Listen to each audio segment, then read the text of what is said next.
Well,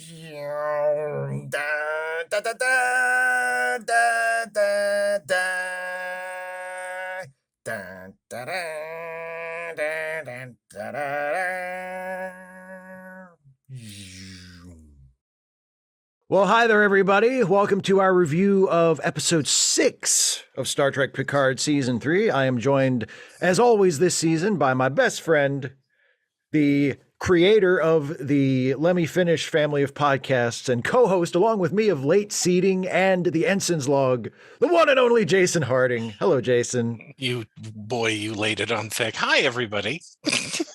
I said exactly what you told me to say, word for word. You're not supposed to say that out loud. Oh, sorry. Whoops. So, yeah, we just this minute finished watching episode 6. Yep. And now we're going to talk about what we thought about it. A lot happened. Sort of, yeah. Sort of. Contrary to Picard season 2 or 1, a lot happened in this episode.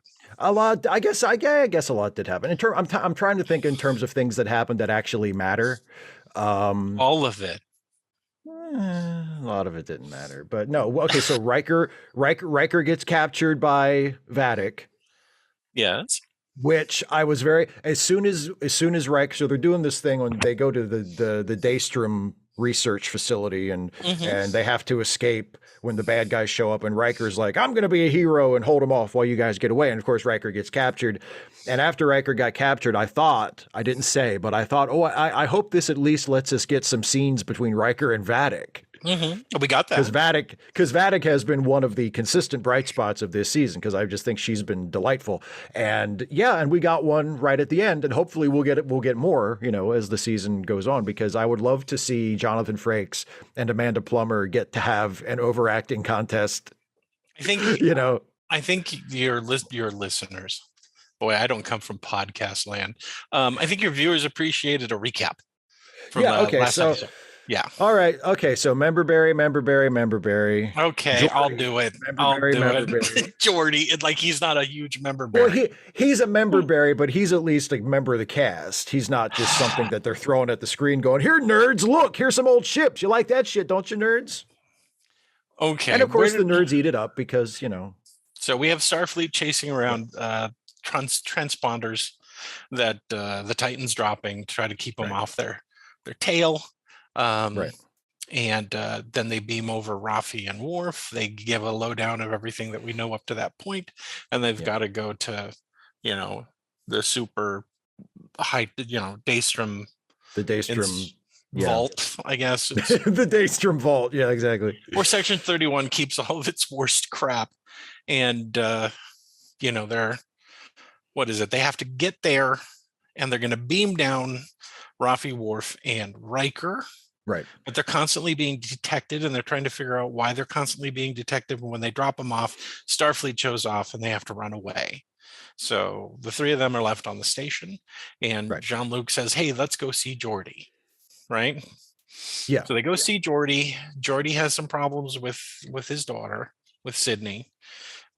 Jordy's doesn't want to be involved, basically, because it kind of endangers his family. Yeah. And we find out that I made a mental note, and I'm going to keep it, that all of the ships are interconnected. Yeah, that's probably going to be important. Yeah, that worked out. I mean, it's a little important already because it explains how they find them so fast. But that worked out great for Battlestar Galactica, didn't it?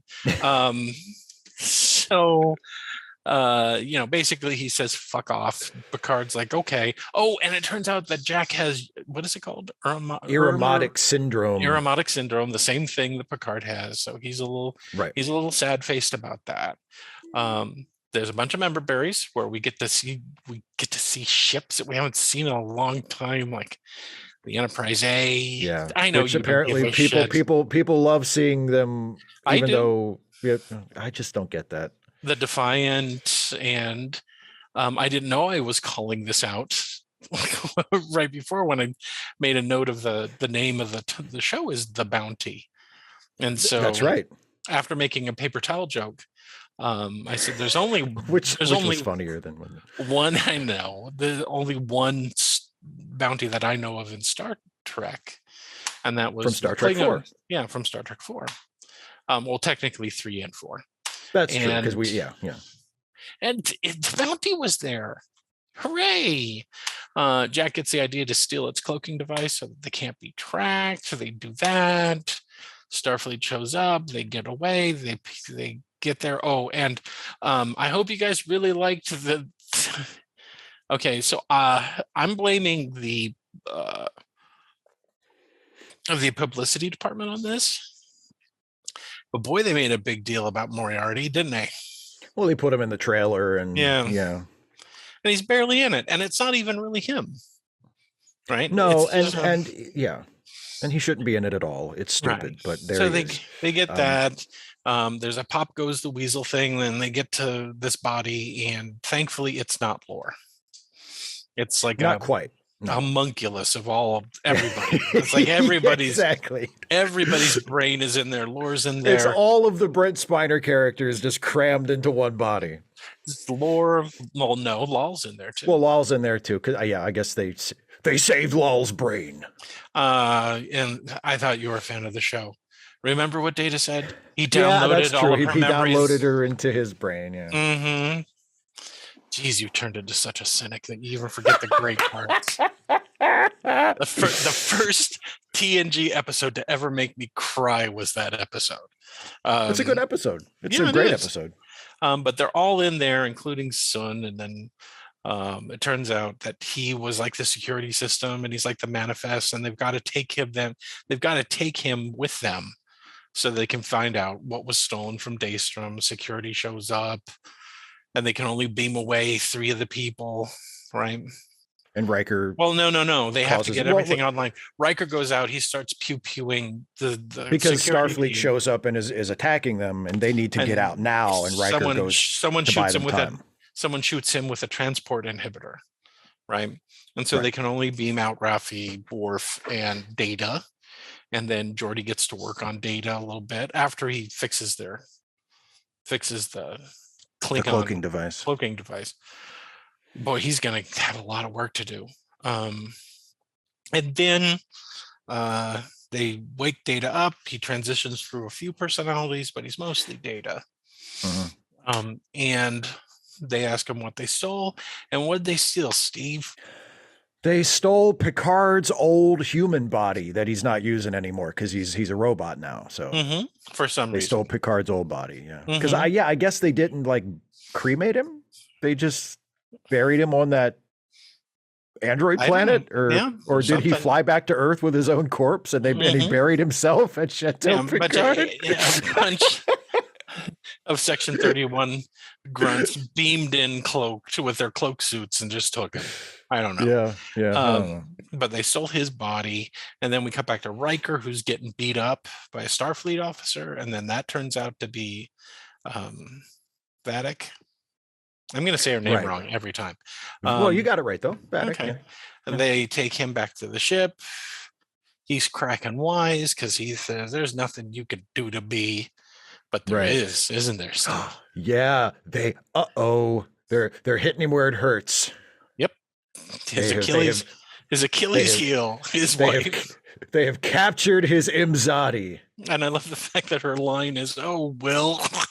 Yeah, and I said, like, well, don't make it sound like it's my fault. Yeah, like I didn't. You're the one who never locks the door. At the very beginning of the episode, they had Vadic talking to her crew, and she has a Star Trek 3 moment where she kills one of her lieutenants. Yeah, she does. And then she instructs them, but I want every single, all of Picard's old associates, friends, whatever. And I thought that meant that they were going to get to Jordy before they did. I thought we were going to get a bunch of German strong. Anyway, Jordy makes up with his daughter. Because there was a little drama about that. Because he has 2 daughters. He has a daughter who works with him at the Starship Museum, who is an engineer, who is clearly his favorite. And then there's his daughter, Sydney that we've already been seeing, who is the helmsman on the Titan, and that's where there's an estrangement. But they make up by the end. They make up. Jack says some nice things to Picard about inheriting not just a deadly disease that will eventually kill him. And that's it. That's everything. So Steve? And Jack has the hots for Sydney. Oh, yeah. Jack was hitting on Sydney. Hitting on Sydney. So. Yeah, Jack. So Steve? Yes. Tell us what your problem is with this episode. I already know. Think you can guess what. Anybody who's been watching these reviews know what my problems are. Here's the thing. Everybody get your bingo cards out. Here's the thing. just like with last week's episode, there are individual scenes and individual things that I really liked. Okay, why don't you start with the positive? I thought Picard's second scene with Jack, the one in the ready room, not the one in the holodeck, but the one in the ready room where Jack is telling him about, maybe I got some good stuff from you besides a brain disease. I thought that was a good scene. I thought Jordy's scene with Sydney was good. I thought I was very happy to see that they just used the Klingon ship for the cloaking device. Yeah. Because when Jack said, he mentioned, would you be opposed to some minor larceny? I thought, oh, Jesus, like now they're going to get these 3 characters on that fucking Klingon ship. And now that's going to be flying around like to create a distraction. And they didn't do any of that. Thank God they actually exercised a modicum of self-restraint with the fucking Easter eggs, and they just had them, steal the cloaking device and plug it into the Titan. So now the Titan has a cloaking device. So it's like, all right, that's definitely, I was afraid they were going to be more, egregious with their fan service there, and they weren't. So that made sense. There was tons of fan service in this episode. I as usual, I loved a lot of Riker's stuff. I thought Riker's interplay with Worf was good. I thought I liked Riker choosing to be the hero, and going all gung ho so that the others could escape. I thought that was neat. He had to go get his swagger on. He did, yeah. And I loved Amanda Plummer as usual as Vadic. She got the first scene where she kills one of her own people. That's the first time in a couple of episodes where we've gotten to see her really do some scenery chewing. Where she gets to do her thing and then I love her reveal when she there's the guys that are beating up Riker, and then one of them turns on the others and vaporizes them, and then it turns out that was Vadic in a different form, because Vadic's a changeling, and she turns into her Vadic form and just smiles and goes and kind of giggles and goes, hi. And I was like, oh, I love that. So there's parts of it that I really liked, but I think this episode, more than any of the other episodes so far, really brings home how, despite some good character, and I just in general, I like Jack. I just want to put that out there. Just I like a couple of his scenes, and just overall, I like Jack. Something occurred to me about Jack while watching this one. Jack is a lot like how they describe Picard being as a young man. Remember how he used to describe himself as being reckless, and it's the whole getting stabbed through the heart thing. Remember? Right. Jack hasn't been stabbed in the heart yet, so he hasn't settled down. Right, but fighting with Nausicaans and doing all this stuff, and how he wished he could go back, and how he nearly fucked up his whole life doing that by being too cautious. Right. Yeah. So anyway, keep going. Yeah. Oh, and also you just reminded me too, and Captain Shaw has a couple of nice moments. Captain Shaw has a great scene. He has a good scene with Jordy where he's like kind of geeking out because his background is he's also an engineer. So he's meeting Jordy and he's like, that was kind of neat. And then Shaw had another funny line that I liked as well, but I can't remember now. But anyway, so there's some good stuff, but this episode, more than any of the others so far, really brings home to me how, despite having the occasional really good scene, and despite having some really good character interactions and some really strong original characters that I like Shaw and like Jack and Vadic, just how fundamentally creatively bankrupt this series is.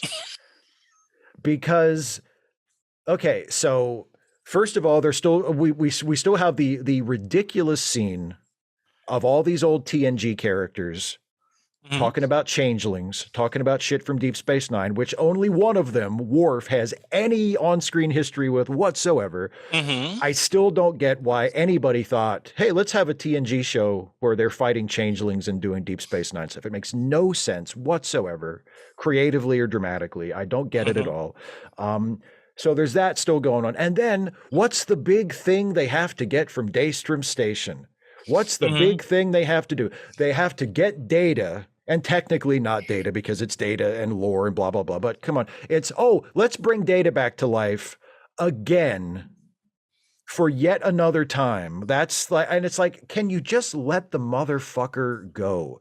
You killed him off in the last movie.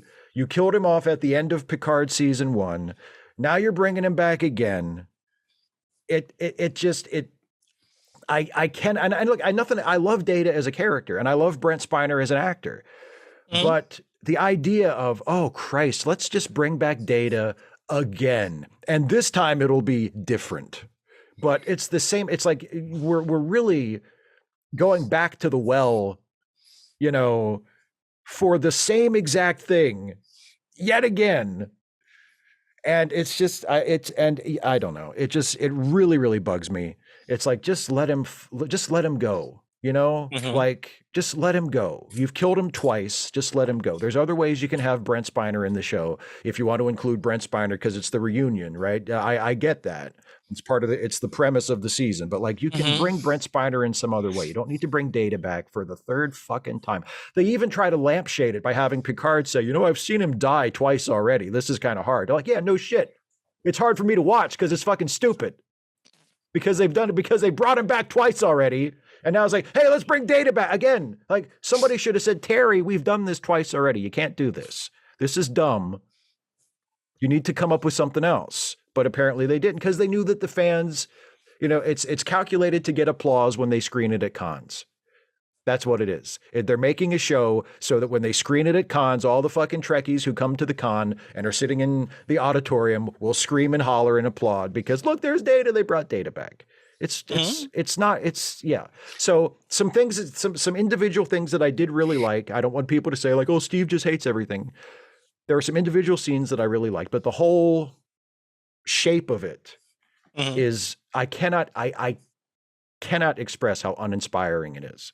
It's, yeah. So anyway, please tell me what you think and then we can fight. I like the whole episode. I didn't mind any of it. I really didn't. My big concern in the previous, like in Picard and something else, is that they did give us something new, didn't they, Steve? Well, yeah, but it wasn't. I mean, that just because they gave us something new. Just because the new stuff they gave us before wasn't good doesn't mean they should have given up on doing new stuff and just said, "Fuck it, we'll just do fan service nonstop." I mean, I think my approach to this is that yes, this is a reunion show, and of course they're going to bring Data back. I don't have a problem. I'm just glad, and I said this while we were watching it. I'm glad it's not lore. I'm glad it is not lore. And that they were going to have to deal with lore for the next who knows how long. Or when they got to the Daystrom Institute, they had to deal with lore to get to the thing that they need to get to the MacGuffin. They have to get past lore somehow. And, or he was going to be in prison or, any of the other stuff. We had a lot of predictions about what was going forward, but what we got was not what I had predicted. Right. It was not. Right. It was not something they gave us something else for Data. And I'm glad Data's there because now I get my Data and Jordy moments that I should have gotten in Picard season 1 that I am still pissed off about. The season that you liked. Because it was so great, wasn't it, Steve? I can't. No, listen. I just in case there's any misunderstanding, I think this season so far has been better than either season 1 or 2, because at the very least, this season has had 2 solid episodes. Okay. Anyway, this is my time. Yes, please. You had your time. My time up there. Are you reclaiming your time? Okay, go ahead. Yeah, I'm just saying. it was fun, and a lot happened, and I don't see how you think that we didn't have a lot of things that weren't resolved. They are compartmentalizing things just like the old show did, where there was a problem and it is solved by the end, right? They have a third act, right? We introduced Jack is upset because he has, he has brain fog or whatever the hell it's called, aromatic syndrome. Yeah. And he's bummed about that because basically they said you're going to die from this. We don't know when. It could be, you could be 80. You could be next week. You could die from it. Whatever. We don't. It's the fun mystery brain disease that Picard has, and then he comes to terms with it through experiences for the episode, and then they finish it. Jordy and Sydney don't get along, and they have reasons for not getting along. And then they deal with it, and it's concluded by the end of the episode, just like in the old TNG episodes. It's at least not something that lingers for 5 fucking episodes, right? Oh, when they finally resolve things, it's going to be, we got the answer to what the thing is that they were trying to get by the end of this episode. Yes, we did. We got to Daystrom. They went inside Daystrom. We saw Moriarty. Riker figured out something, right? That was a callback to TNG. Yeah. They got past security. They found data. They figured out that we have to take, because originally they're just like, let's take the information out of them. And since they couldn't do that, they had to take data with them. They figured out a way for data to be on the ship and be more than just a MacGuffin, right? Because that's what this is, the whole cast coming together.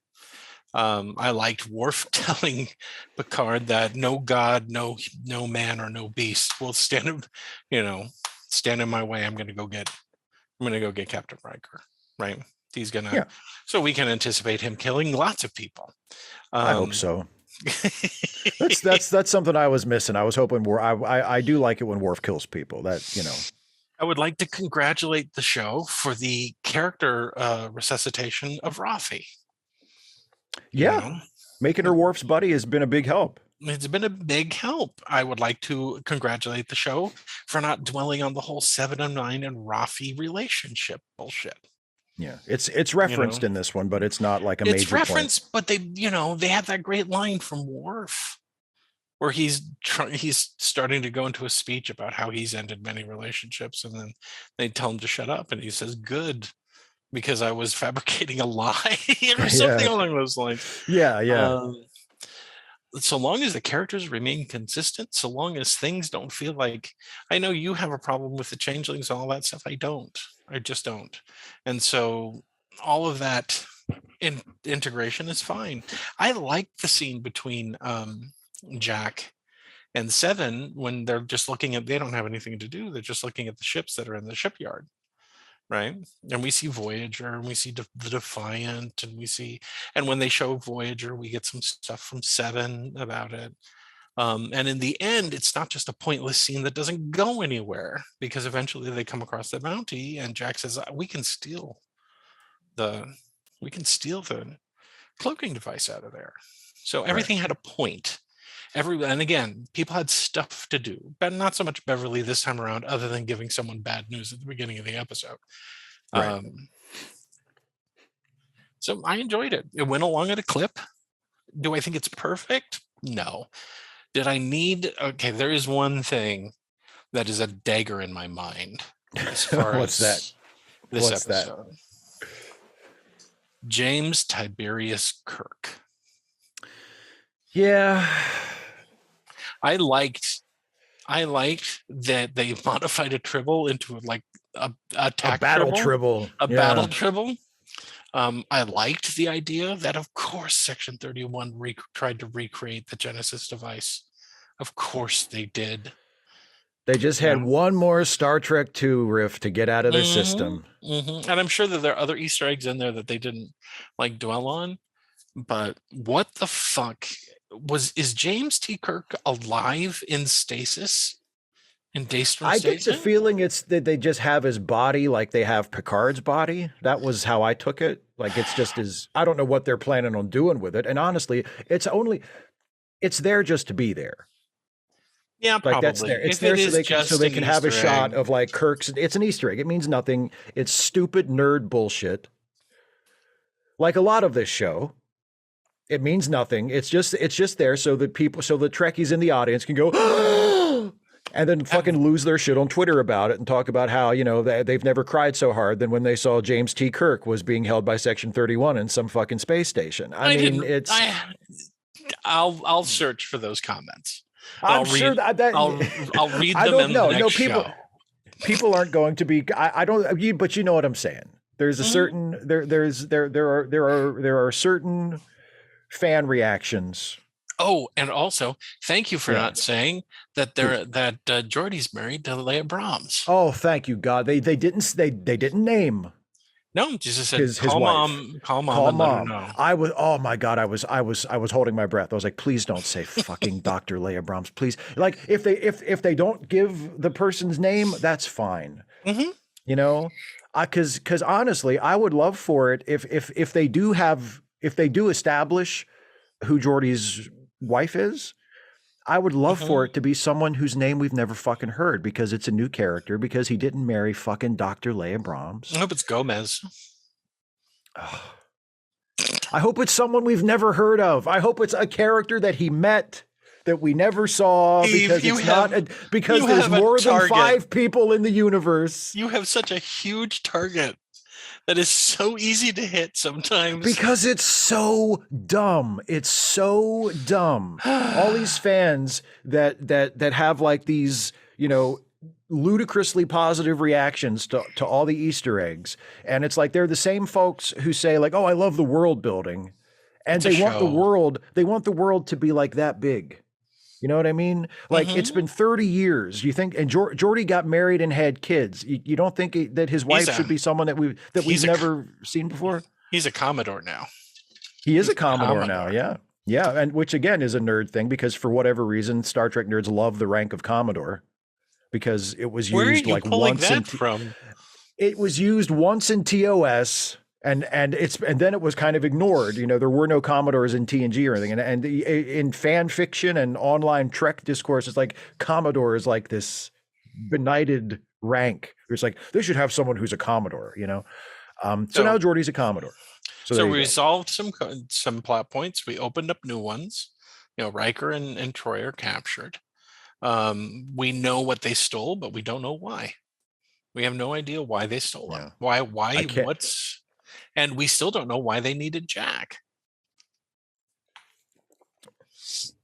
We don't know what's going on. I can't wait to learn the incredibly dumb reason why they stole Picard's body and why they need Jack. Well, here's the thing. So Yeah, far, we've come up with really dumb reasons of what's going to be coming up ahead, and I haven't found them dumb. So, I mean, do you think that there were any dumb plot points? Not Easter eggs, not fan service, because I'll readily admit there were tons of it in this show.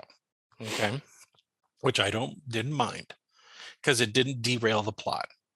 Okay, right. No, I would agree with that. And in some cases, it actually added to the plot, especially with the bounty.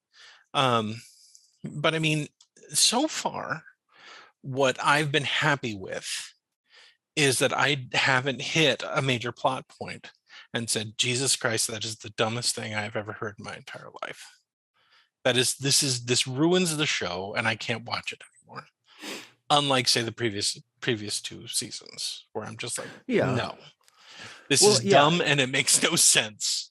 In terms of plotting and in terms of pacing, this season is definitely an improvement over the previous 2 seasons. Mm-hmm. I will certainly give it that.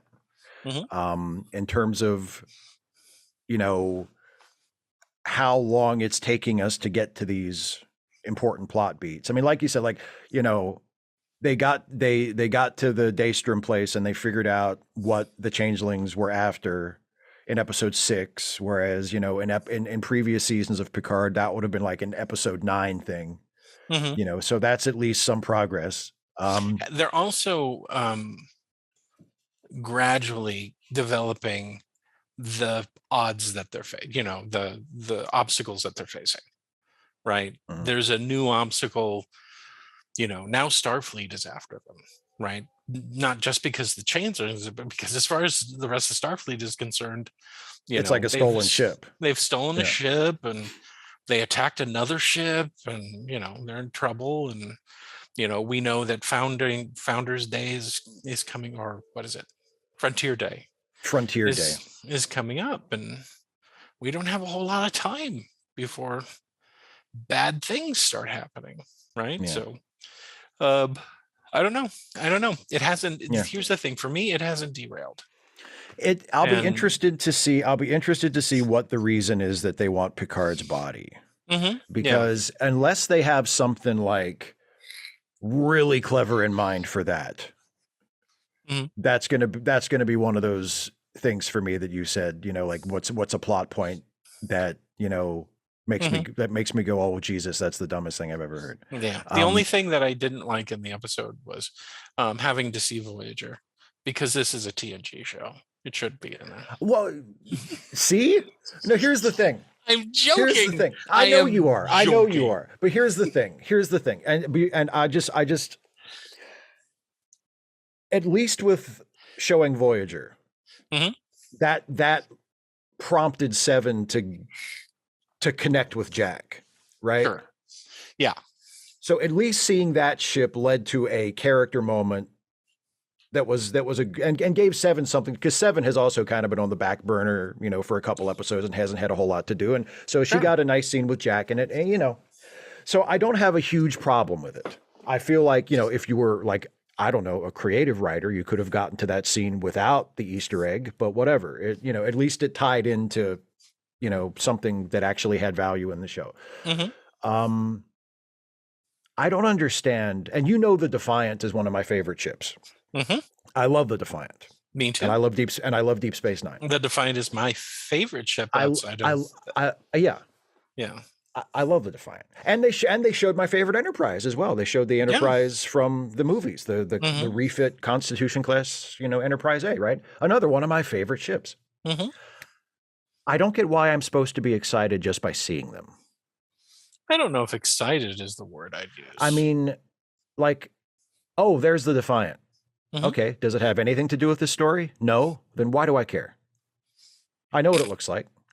Oh, there's the Enterprise A, Kirk's Enterprise. Yeah, does it have anything to do with this story? No, nothing at all. Why do I care?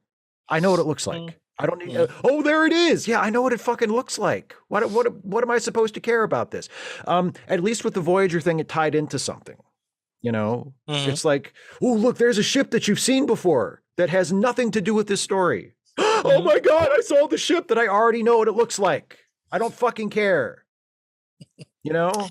I like knowing where they're at. I like knowing that they're in the Fleet Museum. I like knowing that they didn't just drop them into a fucking shredder when they were all done. It's like, oh, well, Cisco's gone. Let's just decommission. Let's decommission it. Who gives a shit about the Defiant? Yeah, but I don't get the value of just showing me a thing that has nothing to do with the story. I think that the main difference between you and I is that I have in-universe appreciation for things, and you don't. Your primary focus when it comes to Star Trek is story and storyline. Yeah. And I do have those concerns too, and I think they're meeting both of them well enough for me to enjoy it. Because to me, Star Trek is bigger when they can feel free to take advantage. And I'm tying this back to the Founders and to the Changelings. When we just don't drop an entire species like a hot rock and forget about them, right? That if someone comes up with a decent idea behind them, I mean, one of the things that I think we already talked about this is that Vadic kills another Changeling. And now we have confirmed that she is a Changeling. And I'm sure that some fans are going to be like, Changelings don't kill Changelings. And I said, well, maybe this is an indicator of what's really happened to their society. I mean, yeah, it's different for a reason, because one thing you can't say about the writers of this show is they've definitely watched some Star Trek. Yeah. So they know about the Changelings aren't supposed to harm each other thing. I mean, basically Worf told Odo that there is a faction of them that have broken off. And now it leads me to think, shit, if they're successful in doing I picture a quiet universe full of corpses, like Vadic says, In her delightful opening speech, yes. Mm-hmm. Yes. That they're not going to turn around and just kill the other changelings that didn't want to do what they're doing, right? Yeah. So that's interesting to me because I'm getting different stuff from an established, species.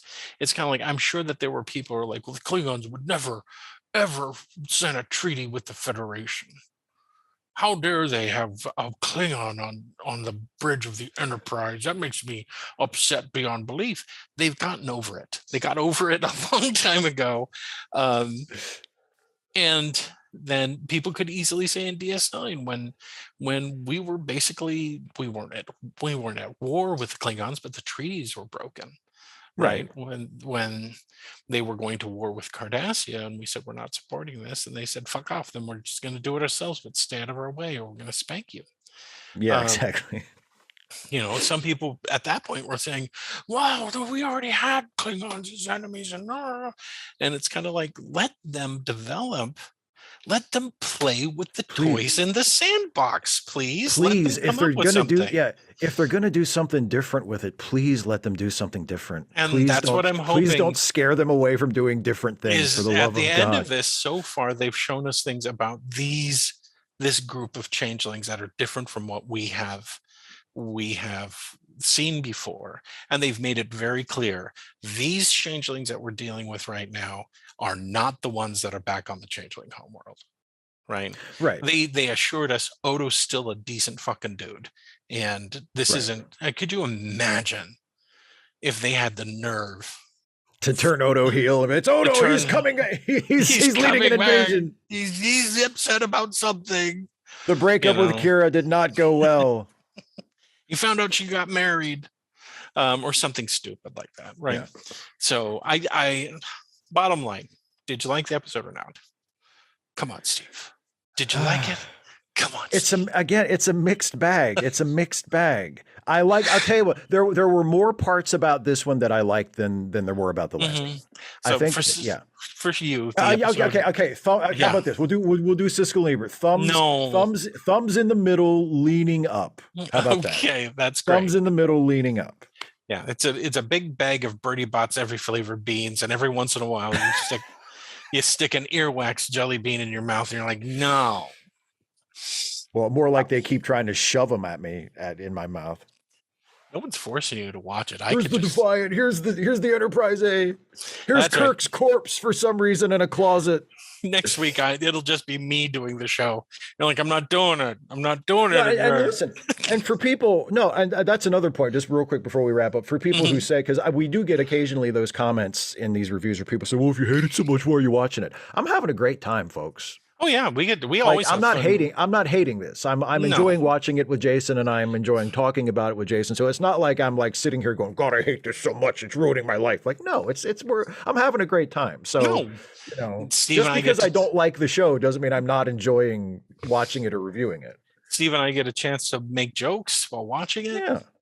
Yeah, which is always fun. We really need to record one for you, so you can give it to record. Yeah, give it to your patrons. Say, okay, here's our riff track for. And you can hear my disappointed sigh every time a new Easter egg pops up. It's great because I'm like, ooh, and he's like, oh God. When we saw the Fleet Museum, I said, ooh, I wonder how many Easter eggs are there. Well, and here's another. Okay, so the episode is basically, and this is what a part of what I mean when I say the show is fundamentally creatively bankrupt. Okay. This episode, there are two main stories. They split off, and it's Riker and Raffi and Worf in one location, and Picard and the rest of the characters, and they meet Jordy in the other location, right? Mm-hmm. Both locations are Easter egg factories. Both of them. Yep, they are. Yeah, they are. They are. It's great. Alex Kurtzman needed to wrap Terry Metalis' knuckles with a ruler. He needed to stand over him while he was writing the outline for this season and go, no! Make it more like Picard season 1. No, just make it.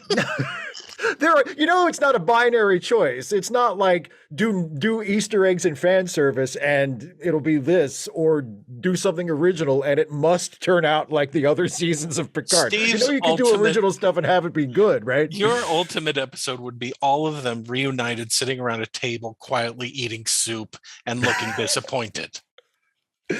And Worf would slurp the soup, and Riker would look at him judgmentally after every slurp, and then Worf would notice it, and he would slurp louder on purpose. Just a couple of people trying to uncomfortably start some sort of chit chat and stopping mid sentence, just going back to eating soup. Oh, I would love that. I know. Then they all go to their quarters and cry about something. Who knows? And then the ship blows up and they're all dead and they can't be brought back. No more shows. All these characters are gone now. You have to make shows about different people. Okay. If that's what you want, even though right now your favorite show is about all the people we know already. Well, it's Strange New Worlds, yeah, but they're doing different things. Okay. All right. Okay. And it's good. I liked it. Steve, I'm glad you liked it. Has hit it as mediocre, slightly whatever that thing was. Thumbs in the middle, leaning up. Leaning up. There you go. He's half erect for Star Trek. You just wait till Strange New World season 2 starts. I'll be all bricked up then, buddy. Let's hope it's good. Okay. Oh yeah, that's put that caveat out there. Let's hope it's good. Mm-hmm. Okay. All right, there you go, everybody. We'll be back next week for episode 7. Maybe we'll find out why they want Picard's rotten old bones. Maybe they're going to eat it. I hope so. I hope that's it. I hope they're just hungry. We still have to figure out why they want Jack. That's true. Maybe they need his DNA for something. Oh, they're going to use Jack's DNA to resurrect dead Picard. Sure. Why not? And then he'll be Changeling Locutus, because they haven't ripped off that old idea yet. I don't think they're going to make Locutus. Maybe these changelings are working with the Borg, and they're going to bring back Locutus for some reason. And here's a question: Could the Borg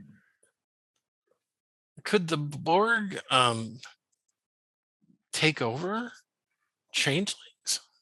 Could they? I don't know. Could they assimilate changelings? I don't know. I don't think so. I'd like to see them try. No, you wouldn't. I wouldn't. I really wouldn't. You'd be so angry, you'd leave. You'd walk off. I'd be like, "Oh, good. This is great. This is so good." Yeah. In fact, I don't think anyone has said Borg other than Shaw in this season. That's true. And Shaw gave his little Locutus sucked speech. Yeah. Yeah. Okay. So we're good. All right. We're good. Thanks for watching, everybody. See you next time.